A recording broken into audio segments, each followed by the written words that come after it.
देखिए भाई, यहाँ एक ही विचारधारा है मानवता का, इमोशंस का, फीलिंग का और परिवार का, इंसानियत का। आप बाहर से आए हैं तो आप समझिए, मैं जानता हूँ इतना ही हूँ कि जिन्हें राम, रहीम, नानक, रसखान, कबीर, कृष्ण का आशीर्वाद प्राप्त हो, उन्हें किसी भी तरह की राजनीतिक महत्वाकांक्षा नहीं पालनी चाहिए। अर्जुन को प्राप्त है, वो संतुष्ट है, हमें भी प्राप्त है, मैं संतुष्ट हूँ। और पूरा देश एनडीए या इंडिया के चलते तो इस सीट को नहीं देख रहा है ना। आप जो आके प्रवचन दे रहे हैं, एनडीए और इंडिया का सीट तो बहुत है, तो देश में यही चर्चित क्यों है?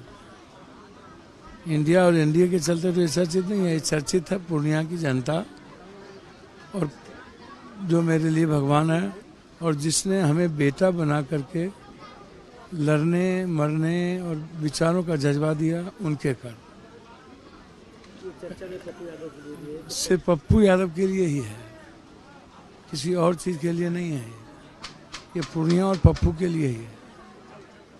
मोदी का नहीं है चर्चा में, कंगना का नहीं है चर्चा में, 40 सीट नहीं है चर्चा में। यहाँ पप्पू लड़ रहे हैं और पप्पू को बिना जाति धर्म का मजहब का यहाँ आशीर्वाद प्राप्त है, और पप्पू को लोगों ने बेटे की तरह एक्सेप्ट कर लिया है, इसीलिए चर्चा है।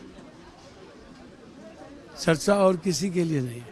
जो लोग 5 दिनों से पूर्णिया में थे, सबसे पहले पीएम आए, सीएम आए, रोड शो की, इसके पहले तो आज तक रोड शो सीएम ने यहाँ नहीं किया। कोई भी विपक्षी 5 दिन यहाँ नहीं रहा। 100 एमएलए दोनों दल, पीएम साहब, सारा धन पशु, सारा पशु, सारा अपराधी का इस्तेमाल, तो अपराधी के द्वारा मारने की साजिश तक रच दिया। अब क्या, उन्होंने तो कहा कि मार देंगे गड्ढों के सोशल साइट पर।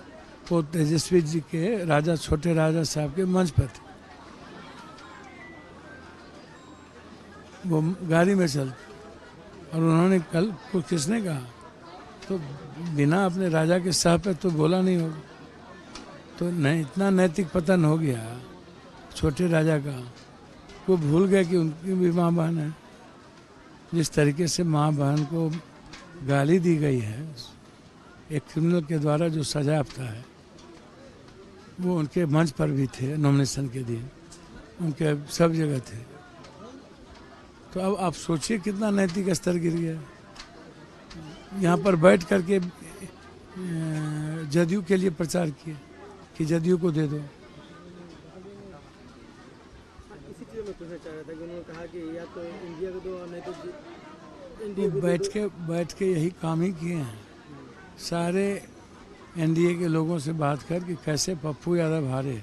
अभी तो मैं ट्वीट देख रहा था उत्कर्ष का, उन्होंने ट्वीट किया है कि जहाँ जो छोटे राजा आए थे उनको जीतने नहीं है, उनको जीतने से ज़्यादा है पप्पू हारे, ट्वीट किए। और ये कौन है जिन्होंने आपको धमकी दिया है?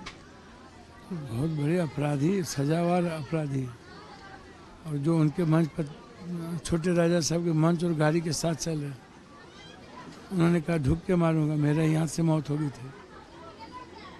अच्छा, वो लोग भी आरोप लगा रहे हैं क्योंकि कल जो रोड शो हुआ था उसमें आप कार्यकर्ताओं ने, अब देखिए ना, सारे जगह उनके खिलाफ नारा चली है, जनता ने पप्पू यादव जिंदाबाद सभी जगह। तो सीसीटीवी निकाल के देख लीजिए कौन लोग होते।